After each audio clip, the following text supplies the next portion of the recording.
EFL Cup semi-final, Afcon and Asian Cup picks edition of the Premier League Gambling Podcast on the Sports Gambling Podcast Network is brought to you by Hall of Fame Bets, the sports betting research platform for parlays, player props and game lines. Download the Hall of Fame Bets app or visit hofbets.com. Use the code SGPN to get 50% off your first month. Start making smarter bets today. We're also brought to you by the Hockey Gambling Podcast's brand new YouTube page. The Hockey guys are giving away a hoodie to celebrate their new YouTube channel. Register today at sportsgamblingpodcast.com/HGP.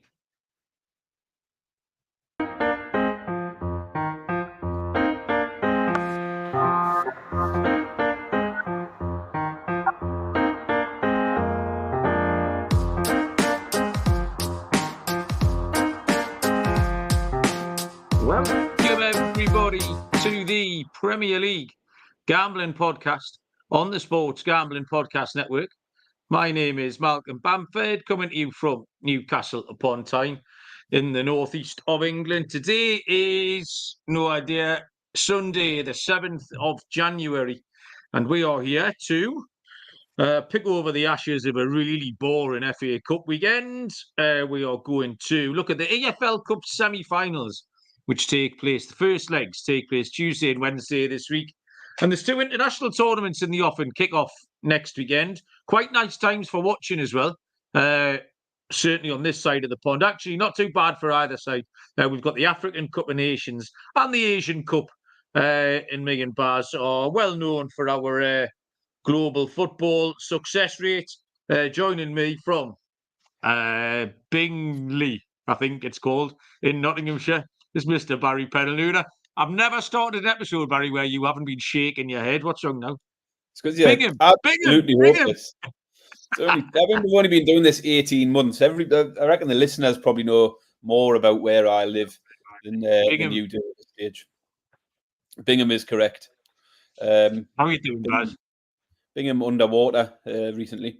Everything's underwater. Lots of rain in it. Lots of rain. To be fair, Bingham isn't underwater, but all of the surrounding villages and towns are completely submersed by water at the moment round here. So yeah, a bit sick of the rain. More football cancellations. I can't remember the last time the grassroots football happened round here. Both kids' games are off this morning due to wet pitches and flooded roads and stuff like that. So it's about time this weather done one. The grassroots season's been horrible. It's been a total waste of time. But just stop-start. It's like because we joined two new teams, so you want a bit of momentum just to get to know, for the kids to get to know them, the parents to get to ingratiate themselves with the other sets of parents, and it's just been so stop-start. It's been absolutely horrible. We did get a game this morning. Went up to Killingworth. Bob, absolutely, Barry, should have had the first red card of his life. He pulled the full, and people of a certain age will know what I mean. He pulled a full Ole Gunnar Solskjaer on Robert Lee on the Killy centre forward. We were 2-0 up with about 3 minutes left, and the kid went clean through. So Bob just cynically wiped him out. And yeah, there was their linesman wanted him sent off, but 11-year-old kids don't get sent off, do you? Bob sort of just stood there and held his hands up like that, like you see people do on telly. So there you go. Some who's in the chat. Aaron Walker's joined us. Wayne Mullen. Wayne enjoyed Arsenal's tears today, which I think everybody did. Wayne is our Aston Villa fan who was permanently on the verge of a nervous breakdown whenever Villa played. Christ, I'd hate to have been doing this show a few years ago and following Wayne when Villa were shite. Because this is the best they've been for 25 years, and he still hates every single second of it. So, yeah, and we had the first ever Chelsea badge I've seen in the live chat, Barry. Harry Doherty is joined us as well. So, hiya, Harry, how are you? We will be getting to Chelsea in a little while because they are in one of those AFL Cup semi-finals. FA Cup was a bit shit. We said on the show, Baz, on the pick show, that it looked boring, and it kind of was. Obviously, Newcastle had an unbelievable an unbelievably easy weekend of it, which maybe you predicted, but I don't think many Newcastle fans felt that confident. But then the rest of it, apart from Maidstone winning, that was a bit of a good story. George Elokobi was great, the Maidstone manager, the old Wolves player. I've seen him play somewhere around here, non-league. Must have been against Gateshead, I think, because he's quite a memorable-looking fella, George Elokobi. He's as wide as he is high. But he cried on Football Focus before the match. He cried out during the match. He cried after the match. He was just loads of fun, was Elokobi, and that was a good win. But the rest of it was all a bit shit. And my picks were absolute dog shit. I never looked like winning any of them. I fancied Liverpool today. I gave Coventry out as a potential lock, but anything I claim, I'm grasping at straws. Like, it's all my official plays were miles away. Millwall got humped. Cardiff got humped 4-0.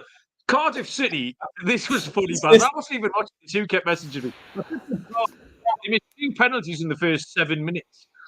So at that point, you've got a feeling it's not going to be your day. Newcastle team total I gave, I was a bit skinny. But yeah, absolute dog shit, mine. But I do believe, Barry, you went a 5th ACCA in a row. Yes. Smashing the ACCAs at the moment, FA Cup ACCA. And it was a hard weekend, really, because we did have some rubbish football. And it proves, because you couldn't pick a winner to save your life, I managed to pick 5 of them out and put them in an ACCA.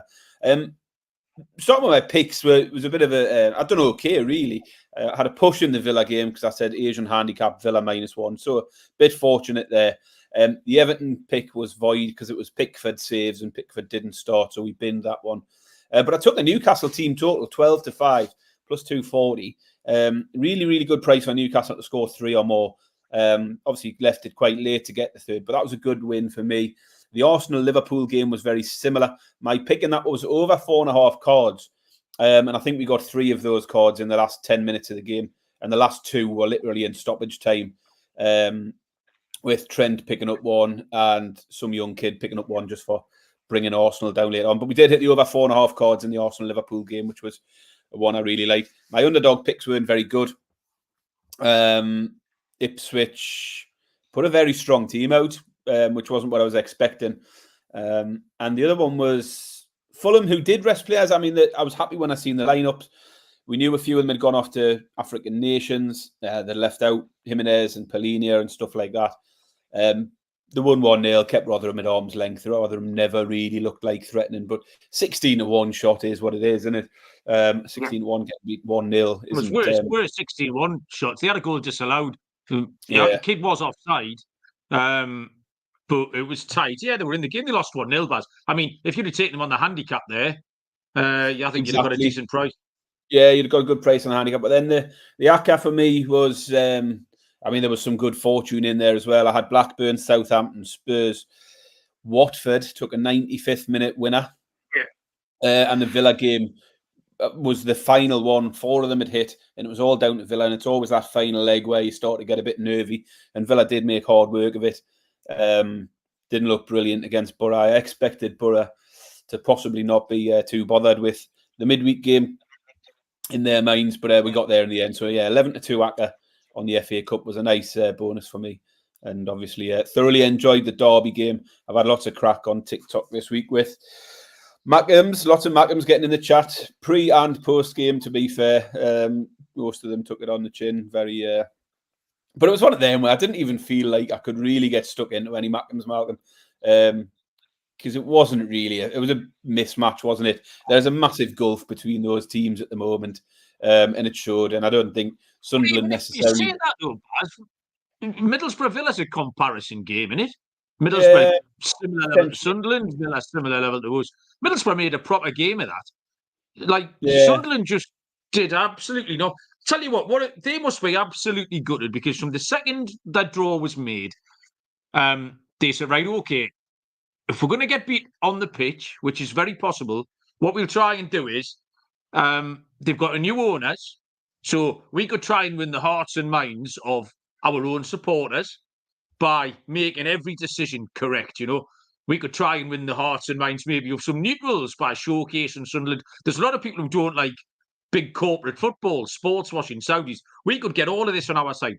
And every single decision they made since them two balls come out the Moulinex Maggi mix, if they had a little fork in the road, they took the wrong one every single time. From displacing their own season ticket holders to draping the place in black and white stuff that they had to take down. And then total and non-performance, uncompetitive, shambolic non-performance, finished off with us taking a photo at their end. Like, it was just ridiculous. So if you're a Sunderland fan, there's ways to do it, and fuck me, did they get everything wrong. Like, I mean, I can't imagine if that was Wayne and it was Villa Blues, or if it was Chelsea, West Ham, or whatever, if they'd done what Sunderland have done at every point, was absolutely mad. Bootle is in the chat saying, Happy New Year. Bootle, how you doing? And Frank Gallagher. Frank's allowed in this week, as Man U haven't got beat yet this weekend. They get their turn tomorrow night. So Frank's okay for another 22 hours. Hiya, Frank, how are you? Yeah, so it was just... and even the game, you don't associate watching Newcastle with easy wins. I was at all times you're expecting something terrible to happen, and it just didn't. It was just so comfortable, drama-free. It was unbelievable. I mean, you're right about expecting something terrible to happen. Even at 2-0, 60 minutes in, I've started to get, when they clip the bar and the Bravgas to make a save, and you just think if it gets to 2-1, that would have really got the nerves going. And it shouldn't, because we were still completely in control of the game.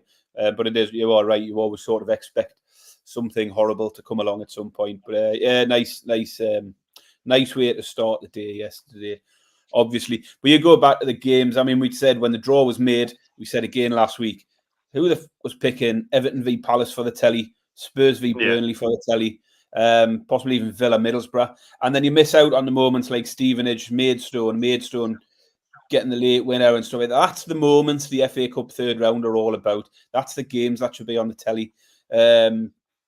Just stupid. I understand why Newcastle Sunderland's on there. It had a lot of people's interest. It's been a long time. And I can understand why the Liverpool Arsenal game was on telly. But the other television choices were terrible. They could easily have given some of those lower league teams a bit more. But Michael Roberts is our Everton fan who gave us the Pickford nudge for last week, which stuck in the bin because Pickford stayed on the bench, probably in preparation for his trip up north to go and watch his beloved Mackins get 3-0. The silly little bastard. Before we crack on and tackle these EFL Cup games and the African and the Asian Cup, I've got a little update from it's partially a lemon tree update, Baz, but it does go into quite a funny story because I got a message this week off Matthews, Matthews, one of the Worcester lot. He's a Forest fan. He's a snibber, gibber. He's got an old face and dirty shoes. He's a very average skittler, but his brother works in a garden centre, Baz. So he'd relayed the tale of the lemon tree to his brother, and his brother sent me a list of instructions as to how to handle it. So these instructions are now being undertaken, and we'll see. But Matthews also sent me this little story. Like I say, he's a Forest fan. He's a very, very lazy man, is Kev. He makes me look dynamic, Baz. That's how lazy he is, right? Probably makes you look busy as well. But over Christmas, he had as much to do with buying the kids presents as I imagine many other men did, which was fuck all. So stuff that was getting opened on Christmas morning was as much a surprise to Matthews as it was everything else. His missus had bought the kid, so he's got an 8-year-old son, and he bought him she'd bought him a book of Nottingham Forest chants. And she thought, that'll be all right. So the first one, so the little kids open it. The first one was sheep shaggers, sheep shaggers. So he opens up with sheep shaggers, which obviously doesn't go down well in front of grandma and everyone. And then this on page 2, the second one was, my old man said, be a Derby fan. I said, fuck off, bollocks, you're a cunt. So that was the first 2 pages before the book got confiscated. So all that was going on at 6:30 in the morning. Down in Matthew's gaff. So yeah, some good old football chants and some top parenting from Kev. I enjoyed that. So I'll let you know if the lemon tree survives, Matthews, on the back of your brother's advice. We make some picks after. I'll tell you about Underdog Fantasy. Great way to play alongside your favourite fantasy players all season long. NFL, NBA, NHL, college basketball and football. Pick high or lower on your favourite players' fantasy stats and cash in. So watch along, make your picks, maybe make a little cash over on Underdog's mobile app or website, underdogfantasy.com. Sign up with the promo code SGPN. Underdog will double your first deposit by $100. Underdog Fantasy promo code SGPN. And don't forget the Hockey Gambling Podcast, boys, giving away a hoodie to launch their new YouTube channel, sportsgamblingpodcast.com/HGP. sportsgamblingpodcast.com/HGP to support the Hockey Gambling Podcast YouTube channel. Give that a follow, helps everybody.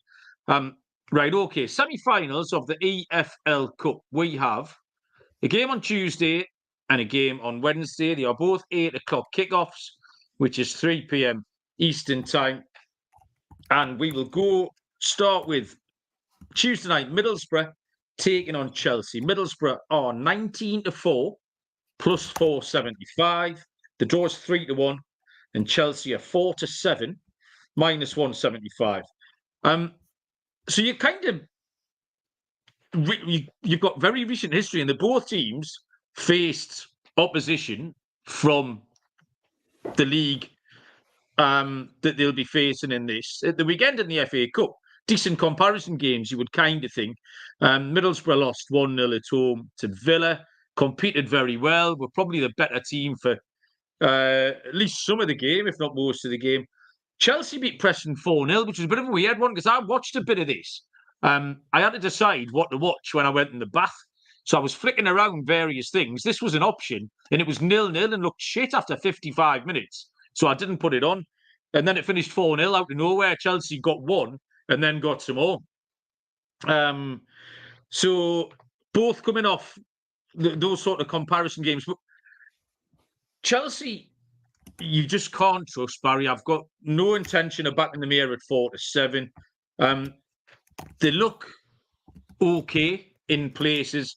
They've scored a few more goals. Some of the players, Mudryk and people like that, are doing little bits and bobs more. But they're really inconsistent. And so Middlesbrough. I mean, Middlesbrough deserved at least a goal at the weekend. But their inconsistency has to be factored in as well. They've had a 3-1 defeat at Coventry. Very recently, at home to Coventry, sorry. They lost at Rotherham, who were bottom of that league. They've only won 6 of their 13 home games. So there's been tons of goals in these Chelsea games. In the last 10 Chelsea games, Baz, we have had a 4-1, a 1-4, we've had a 4-4, we've had a 3-2, we've had a 2-3, we've had 3-2-1s. So goals galore in these Chelsea games. And I've worked this stat out. All my stats are normally pinch, Baz, but this one's my very own. In the last 10 Chelsea games, the home side has scored at least twice. So whether it was Chelsea at home doing it, or whether it was Chelsea on the road and the Oppo have done it, the home team scored twice, every single one. So if that's a system play, Middlesbrough team total is 12-5 plus 240. Yeah, two inconsistent teams who can score goals. I know both teams to score didn't cash in either of their games at the weekend, but I think this is it's too good. The over 2.5 and both teams to score is too short. I'm going to combine the both, Baz. I can see it 2-1. I wouldn't rule out the Middlesbrough shot at all. Maybe Middlesbrough could nick it 2-1. I can see 2-1 either way. Over 2.5 with both teams to score is 19-20 minus 105, Baz. Yeah, well, I found a different trend and a trend that would have hit in both of their games at the weekend. I did look at this again and like you, not really have any strong leans towards anything on the money line because Chelsea are a bit short, 4-7 away from home and hard to trust, as you say. But then you look at it, you go straight to the Middlesbrough form line and it's all over the place as well. So hard to know what to expect. As you say, Borough did put up a decent fight against Villa in terms of keeping it tight for around 80 minutes. And Chelsea were very poor in that first hour against Preston. I've gone for something different. It's the half with the most goals. Both of these teams' games at the weekend were 0-0 at half-time and obviously had goals in the second half. 3 of Borough's last 4 games have been 0-0 at half-time. So they are showing some form for keeping it tight early on, even if they end up giving it up late on. And Chelsea's similar. Chelsea's last 6 games have seen 20 goals, and 15 of those 20 goals have come in the second half, just 5 in the first half. So I think Middlesbrough will try and frustrate Chelsea early on. Most teams have been able to do that this season. Chelsea might come out on top of this game eventually, but I'm taking Borough to keep it close early on. Might get to 0-0 at half-time, and then we can cheer on the goals. Now, it is a three-choice market, so you can have a tie.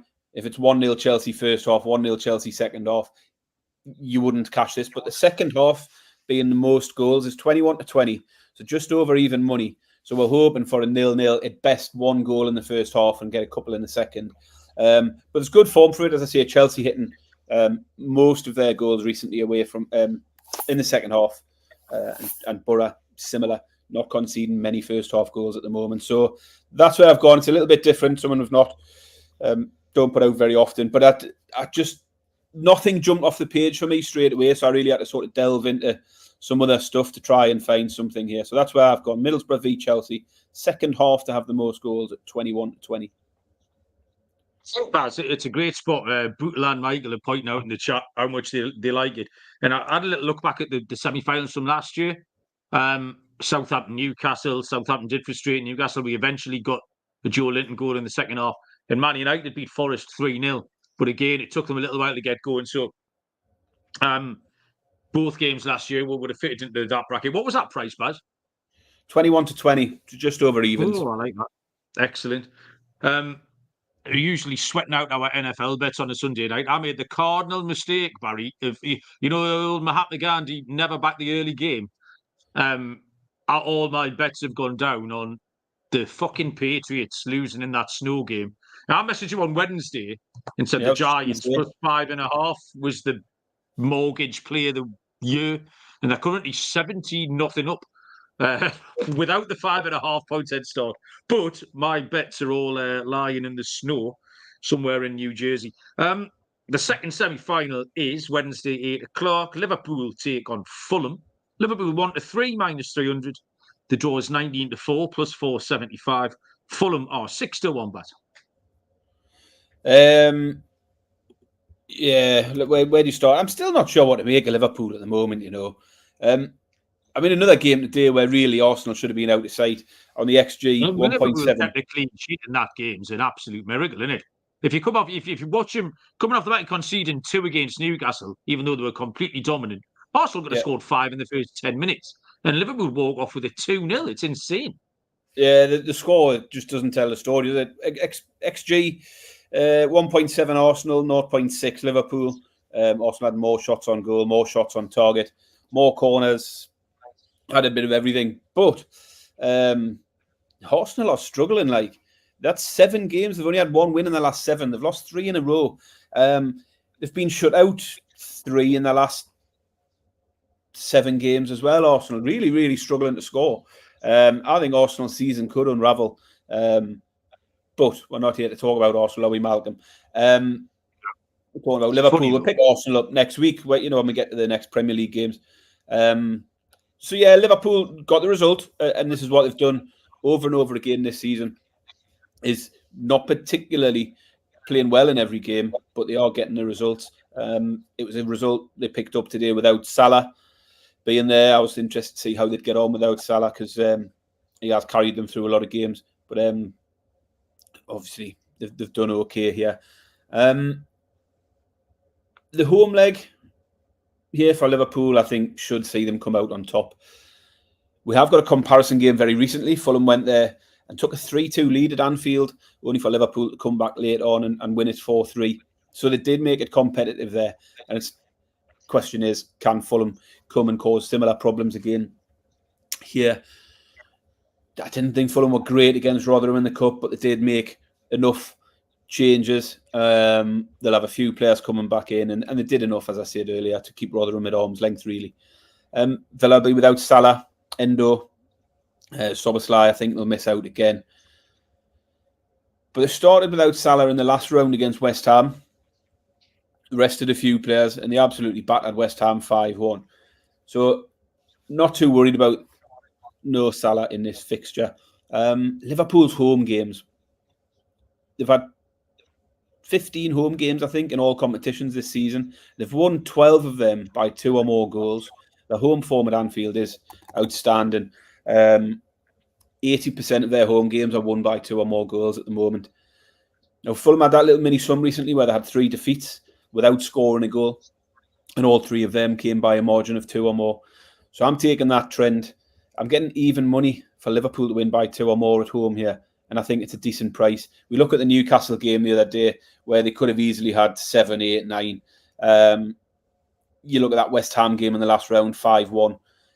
I think there's potential here for them to start running up a decent score against Fulham, who had a really good win against Arsenal. But it's their only really good performance in the last 5 or 6 now. So yeah, I'm going to take Liverpool to win by 2 or more goals at evens. Liverpool v Fulham. Liverpool on the handicap, -1.5 to win by 2 or more at evens.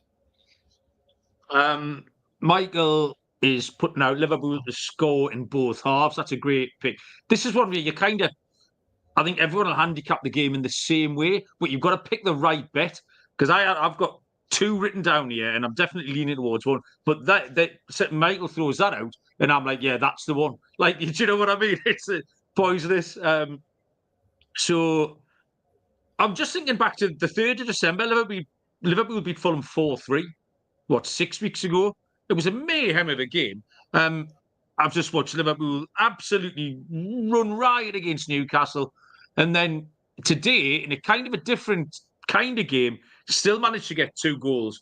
Fulham weren't in great form till that 2-1 win over Arsenal, but it can always join in. The first bet I had written down was the same one as the first game. It was both teams to score in over 2.5.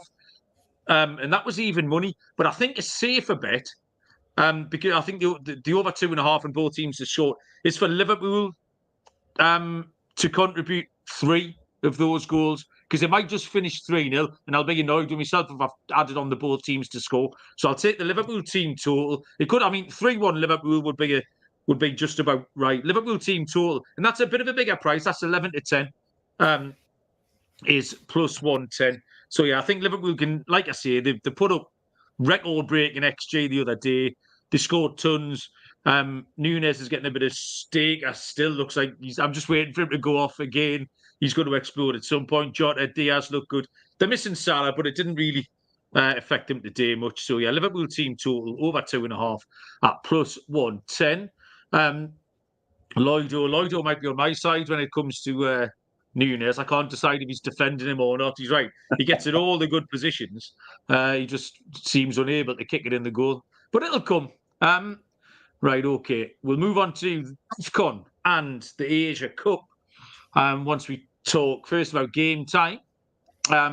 Getting tickets can be very stressful, and the right pain in the arse. Game time is the fast and easy way to buy tickets for sport, music, comedy and theatre near you. Killer deals on last-minute tickets, images of seat views, low price guarantees, all the good stuff. And the game time guarantee is the best thing. They credit you 110% of the difference if you find a ticket in the same section and row for less. So snag the tickets without the stress with Game Time. Download the Game Time app, create an account, use the code CFBX for $20 off your first purchase. Terms apply. Create an account, redeem the code CFBX for $20 off. Download Game Time today. Last minute tickets, lowest price guaranteed. And win bigger by betting smarter this NFL season with Hall of Fame Bets, the sports betting analytics platform for parlays, player props and game lines. Research NFL, NBA and soccer bets with historical stats and data.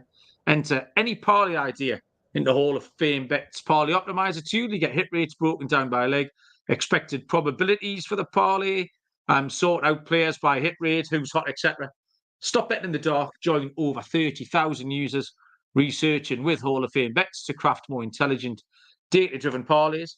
Download the Hall of Fame Bets app or visit hofbets.com. Use code SGPN to get 50% off your first month. Start researching, start winning with Hall of Fame Bets. Okay. African Cup of Nations.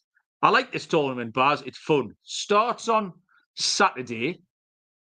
It's being held in the Côte d'Ivoire, Barry, which is the Ivory Coast to you, but it's the Côte d'Ivoire nowadays.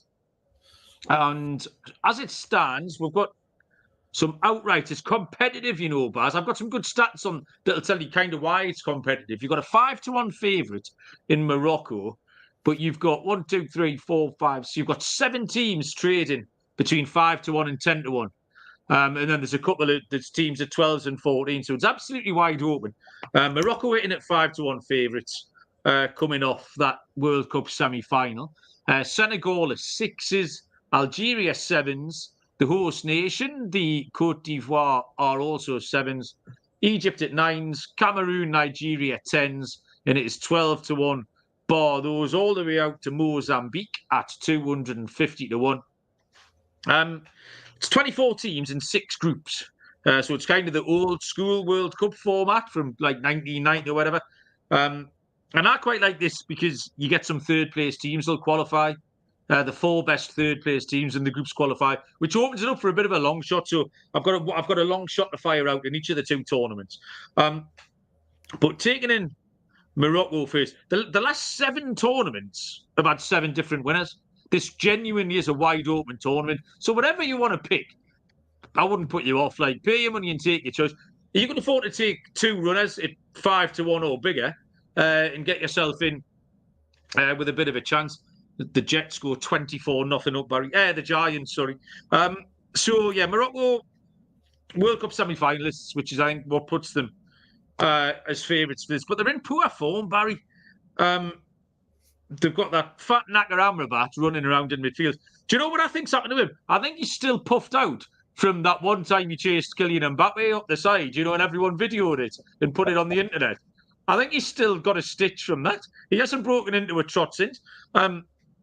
So that World Cup, the defence was the thing. They conceded once in the first 5 games. But they just haven't been in great form recently, and they haven't reached a semi-final in the last 9 renewals of this competition. I'm out on the North African teams, which I'll tell you about in a minute. So I'll put a line through Morocco, Baz. They're gone, not for me. The host nation, Côte d'Ivoire, 2015 winners.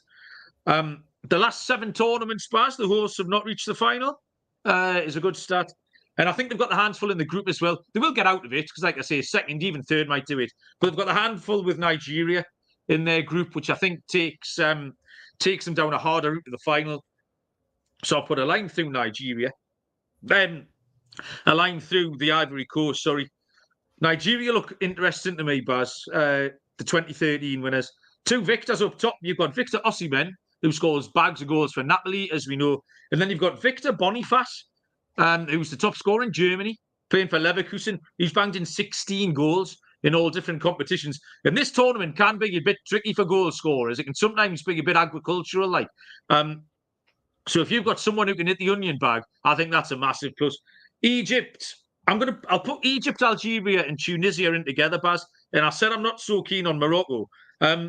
These North African teams have a terrible record, sub-Sahara. In these sub-Saharan tournaments, Baz, they just don't. They just haven't got a good record at all. Quite liked Algeria. I thought they were live until I saw that record. Tunisia are on the bottom part of their cycle, and I'm not buying Egypt, so they're all toast. The holder Senegal, I like, but they've got a tricky group. Cameroon and Guinea. And then they've got a lot of their players are dossing about in Saudi Arabia, Baz. So I'm not buying them either. So my pick is going to be Nigeria at 10-1, Barry. They've got a pretty straightforward group. They've got goals in them as well. On the back of that, I'll throw out both victors for top scorer. Victor Osimhen is 8-1. You can get each way 1, 2, 3, 4. But old Victor Boniface is 50-1, Baz. Like I say, he's been banging them in Germany, which is a good league. So we'll take both victors. And just because of the format does allow a third place team to go through. So you can get a run out of a team at a big price. And I think Guinea at 66-1 can give you that run. But they're also 3-5 to get out the group, -166, which is short. But it's a great bet. I don't see how they can fail to get out their group. So yeah, they're all my picks. Nigeria outright. The 2 victors, Osimhen and Boniface. And we'll take Guinea at a huge price to win it, and at a skinny price to get out of the group, Baz. There, Africa done. Well done. I mean, I told you I haven't done a huge amount of research on Africa. I've made a couple of picks, but I thought I'd let all the. I've got to get a bit of feedback off you there. Thought I'd get you to do most of the heavy lifting on this one. You've done a good job there. You've put a strike through my selection, but there again, you've put a strike through. You've got North Africa, have you? Yeah, but there again, you've put a strike through just about every selection. No, yeah. Who was your pick, Baz? So I've gone for Senegal, just because of their pedigree in recent tournaments. We know they won the last one. They did get to the final year before as well. They've got good pedigree in getting far. And I think it's a strong squad. As you say, a lot of them are mincing about in Saudi Arabia now, like Mendy and Koulibaly and stuff like that. You're not allowed to mince about in Saudi Arabia. No, you can't. You get stoned for that sort of thing. Not in a nice way. Mane and Niakate from Forest. Jackson. Could it be a tournament that might? You know what? It was one of the reasons I didn't want to take them. When I saw he's going to be stood up front. He's going to be stood up front for them. Cow's arse and Banjo. I was like, no, I'm not having it. Compare that to Osimhen and Boniface. It's a no contest. Yeah, so they've got 7 Premier League players in total. That was enough for me to think Senegal will go far and probably give you a run for your money. So I've took Senegal at 6-1. I did like Osimhen in the goals market, top scorer at 10s, but I do love that Boniface selection, given his form in Germany. 50-1 sounds like a great shout for a little outsider. I struggled. We go back to when we did the World Cup shows. There was loads of specials. You could pick points totals for teams. There was just a lot more stuff around the groups, and you can't find a lot of that at the moment. Maybe more stuff will come online in the next few days before it starts. So I did look at the group betting. I think Morocco, like you, I would fade them at the price for the tournament, but I think they'll come out unscathed from that group, and I might take Morocco to get all 9 points in their group with Congo, Zambia, and Tanzania. But at the moment, could I find a price on that? No. So we'll see what comes on this week. But yeah, that was the pick for me. Senegal to win it. Osimhen anytime. Full top goal scorer. But yeah, I like your review of that. And Nigeria could be a good shout at the prices, I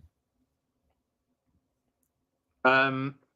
Lloyd was asking about the Wigan Man United game tomorrow for a cards, but I think I'm retiring from FA Cup third round weekend.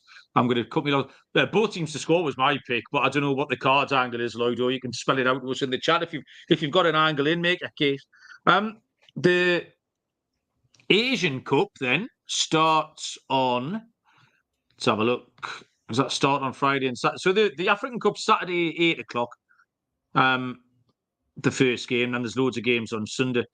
Friday afternoon is the Asian Cup, which is being held in Qatar. They are making use of all the lovely stadiums they built for the World Cup. So Qatar kick off against Lebanon on Friday afternoon. In terms of the outrights for this has got it's the same format. 24 teams, 6 groups of 4. So again, we've got third place qualifiers. So I've got a big fancy one coming in a little while. But in terms of the depth, looks a bit more like an old World Cup. Where here you've got 5 teams at single figure odds. You've got Qatar in at 10-1, and then it's a big leap. It's 25-1 bar.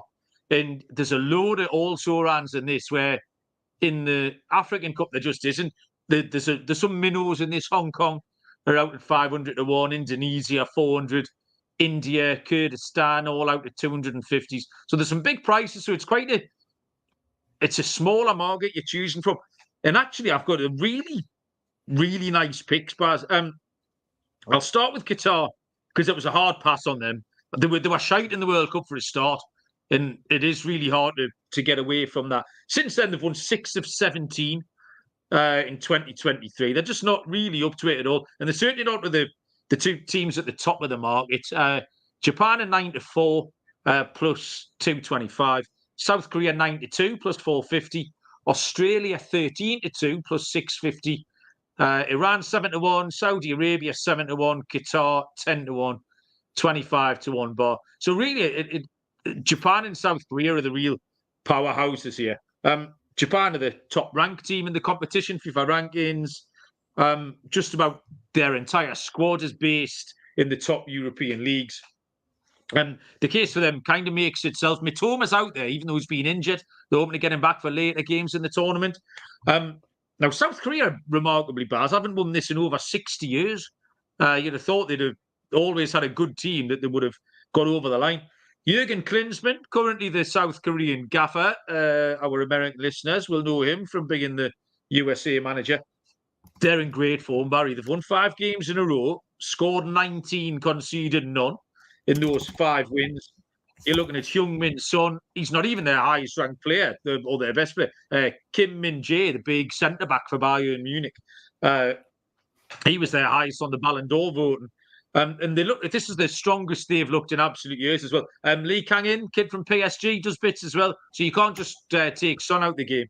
They've got all sorts of players. So at double the price of Japan, South Korea appeals to me more. Where Bootle's pointing out, Hwang Hee-chan as well, who's been on fire for Wolves this year. So South Korea, like I say, twice the price of Japan. They're 92 plus 450.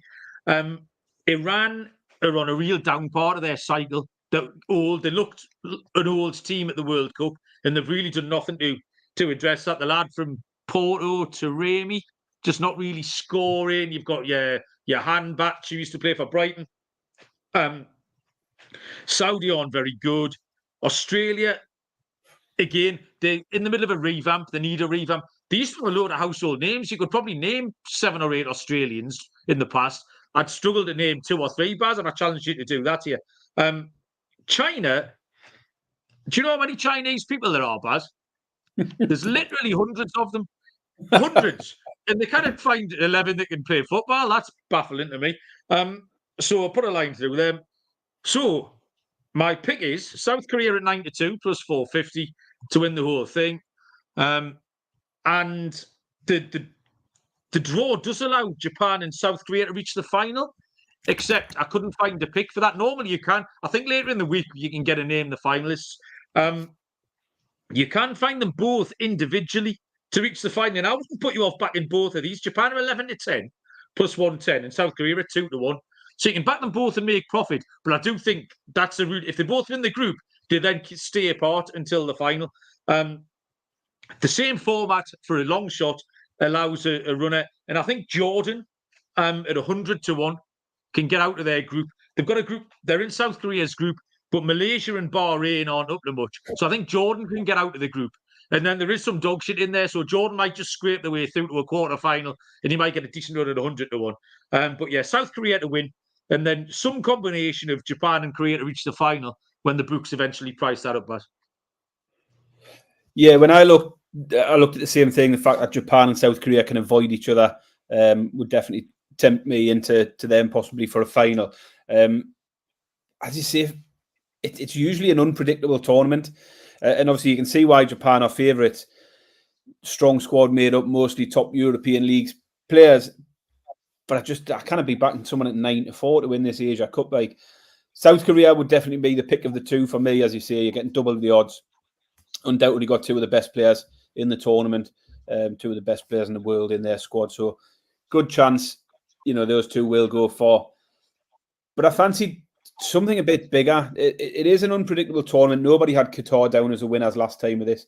So could we see someone from further down the market? I'm taking a punt on Saudi Arabia.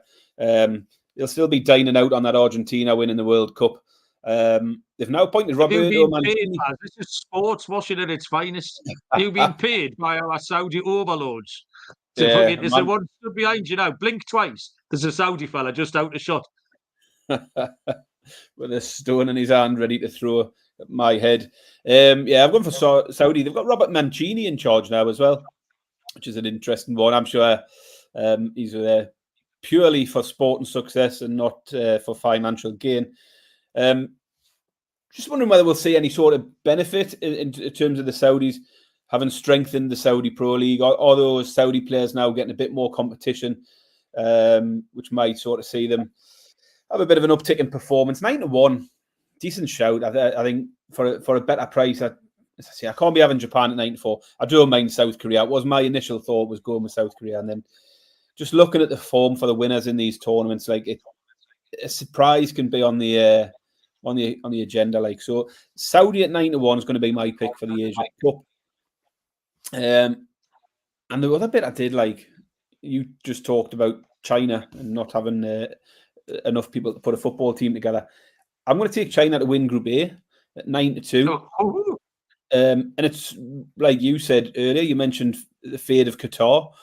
So they are up against Qatar in that group, reigning champions and the hosts. But we've seen how they fared in the World Cup when they were hosts. It didn't help them at all. They were awful.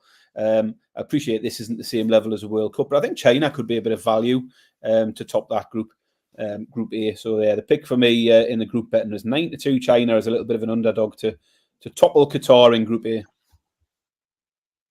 I like that, Baz. Yeah, that's pretty much something like a one-game group. If China can even get a draw against Qatar, and then outpoint them on goal difference against Tajikistan and Lebanon, that's very much live. Did you say that was 9-2? I didn't see group prices on that. I was using 365. So yeah, I'll get stuck into that. Hopefully, more markets pop up as the week goes on.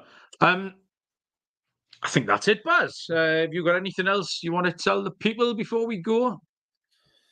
No, I think that's about it for me. It is a very quiet week. There is a reason we're talking about China, Jordan, Syria, and Saudi Arabia, Baz, and it's not because we're hugely keen, but everyone in the chat's just people are asking, is there nothing else on this week? But there isn't. There's the EFL Cup games. There's that weird pizza cups on at the same time, and then is the weird Premier League week, which is all 10 games stretched out over a 2-week period. So I think there's 5 games at the weekend. I don't know what's the reason for this, Barry? It's a mini winter break, isn't it? So essentially, every team gets a week off. Although I think if you drew your FA Cup game this weekend, your week off disappears because you have to play a replay in the middle of it. But that was the idea: is that five games would be next weekend, 5 would be the weekend after, and it gives everyone a mini break, as it is, or a mini retirement, as Gary Neville would call it. Yeah. Oh, of course. Yeah. Just retires for a few days. Yeah. So there's 2 games Saturday, 2 games Sunday, 2 games Monday. So we'll do them later in the week, Barry, and we'll come back and it's a right old mess. Yeah, we are going to have to handicap Uzbekistan against Libya. Oh, I think I've got my continents mixed up there, but you get the idea. There's going to be more of this rubbish anyway before the Premier League kicks in. So, cheers, Baz. That was fun. Thanks everyone who was in the chat. Have you been TikToking hard, Barry? I've been hard at work. Been very active. Lots of people getting involved. I'm up to 5,000 followers on TikTok now, Malcolm. Kind of a big thing over there. So I'll probably be ditching you soon the way it's going. Yeah, it's very reasonable. I understand. I've got nearly 300 people in the Telegram channel. I don't know what I'm doing with that Telegram channel other than putting some actors and bet builders in. Most of the bet builders turn out to be not very good. But yeah, it's going well. But the most important thing is getting people over to the podcast, because that is, that's what the main point of it all. So yeah, people should be subscribing on YouTube and giving us 5-star reviews on Spotify as always, and Apple, of course. But yeah, we are getting more and more people over, and the feedback continues to be good for the podcast, and that's the most important thing. Calling you the new Mark Goldbridge, Bars. That's what I've heard. Apparently, yeah, fucking cracks about as good as his. Cheers, everyone who joined us. Michael, Bootle, Lloydo, Wayne. Who else was here? All sorts of people. So yeah, appreciate that. Brian jumped in for a bit as well. We do appreciate it. Yeah, like, rate, subscribe, thumbs up, follow, all that sort of shite. Good luck with your bets. Enjoy the semi-finals over the next couple of nights, and hopefully we'll get a good run in Asia and Africa. Looking forward to those tournaments. So we'll keep an eye on them, see how we get on. Cheers, Baz. Enjoy the rest of your NFL weekend. We'll be back, Wednesday, Thursday night, something like that. And we will see you Wednesday night, did you say? Yeah. Wednesday night. We'll see you down the road. Cheers.